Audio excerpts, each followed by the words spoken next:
Cory, how are you? I'm really good. How are you?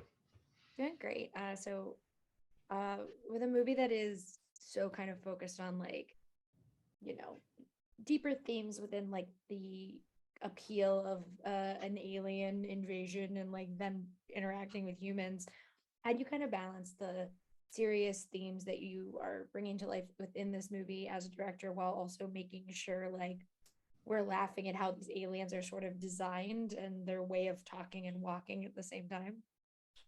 It's a really good question. It's sort of like was this, in a way, was this central question and the central thing I was thinking about from casting to pre-production to being on set is just managing that tone. And I don't know if I can say anything particularly erudite about how I think one should combine sort of comedy and pathos or something serious. But I think I just have an instinctive love of material that manages to do that. And I feel like when you're doing it well, which I think is just an instinctive thing, uh, you know the two reinforce one another, and the comedy becomes uncomfortable and anxious and leads to greater fear and opens the audience up to take in messages that they might reject if they were preached at. And the seriousness of it keeps the comedy from just spiraling into pure fun with no takeaway. So it's sort of it's almost it's so big a concern on a movie like this that I almost don't have the vocabulary to specifically talk about how, other than that it's that question and that balance is woven into every decision, from the beginning to the end of the process. Yeah, because it's really cool just like to see, the part of the film when like Tiffany Haddish's character is kind of confronted with this alien who's like, "You're my wife. I'm gonna tell you what to do," and she is speaking from a place I think a lot of women relate to, but picking up this alien that is swatting at her with his hands, and like how obviously like a big part of it is CGI, but like how did you guys kind of navigate bringing those to life on set for like younger cast or just like in general so you guys had an idea of what was going on?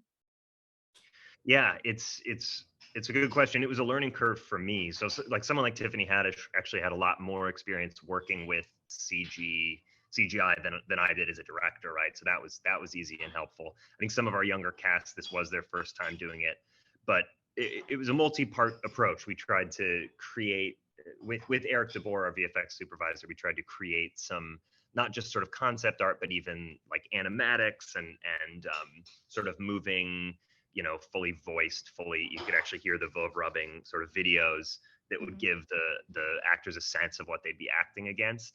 And then we had Gene Park, our sound designer, sound mixer for the movie, created all of the Vov lines, like the entire.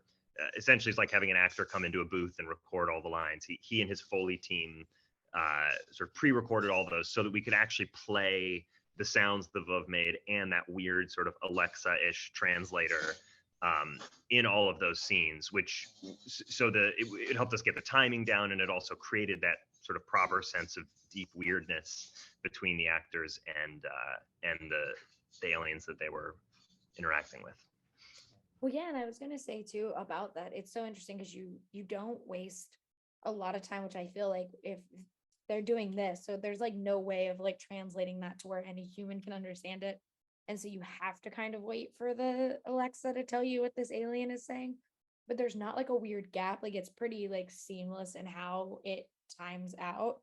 Did you guys play around with like the timing of how the wolf was talking versus like the reality of what they're saying?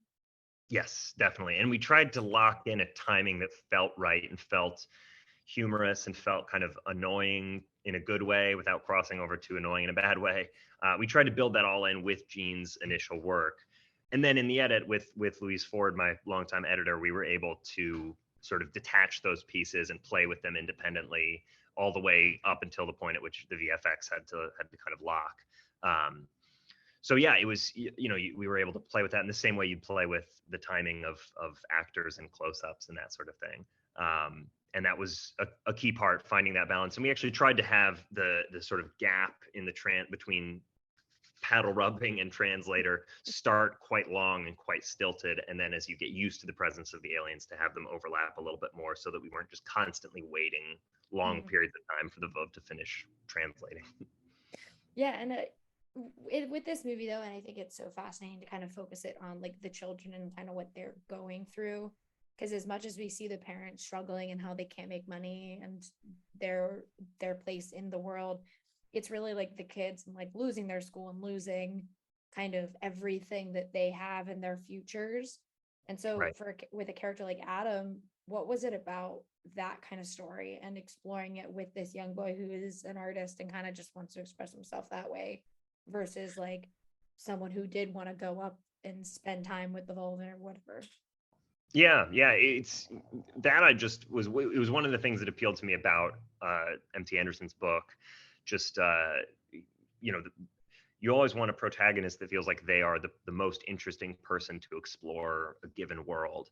And I thought there was something very cool and very different about, I mean, you certainly have children, teenagers in my case, but you Yeah. certainly have young protagonists in sci-fi movies all the time, like the classic example being like an ET or something like that. Mm-hmm. But usually in these more sort of satirical, these worlds that sort of use a sci-fi conceit to explore social issues, for lack of a better word. I think it's rare to have a young protagonist. I'm sure I could think of 50 examples that may belie that statement, but what regardless, one of the things I thought was cool was just a kid who's in an age where he's sort of falling in love for the first time. He's figuring out where he wants to stand in the world. He's finding his voice as an artist, and he has this real kind of teenage concern with authenticity. And I say that in a loving way. I was very concerned with that at that age, and that just felt like the perfect protagonist to be thrown into this world where authenticity is becoming a scarcer and scarcer commodity,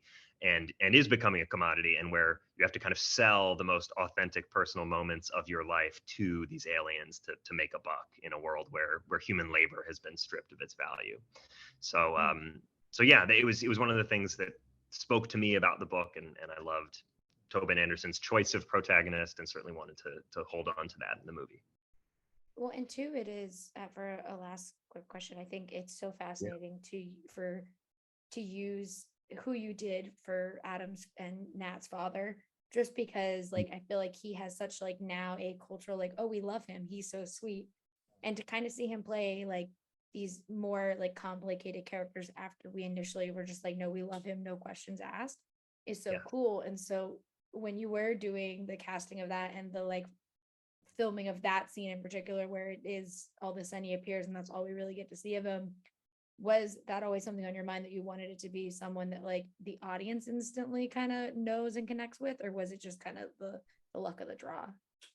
Yeah, I think that was important, and the I don't know if I want to. I guess I don't want to spoil the actor, but well, I think Will Harper. I think we could say, yeah, William Yeah. Jackson Harper plays this role, and he's someone I've known for a long time and knew from his theater work, really kind of before The Good Place and before he Mm-hmm. became better well known in sort of film and TV, and yeah, he just has, I mean, so many great qualities as an actor, but one of them is that sense of just like a sense of innate goodness. And it was really fun watching him play a character who I think is complicated. And if you don't cast that character carefully and don't handle that scene carefully, he just becomes a simple, almost like a stock type, like a villain, Mm-hmm. or just a type we know too well.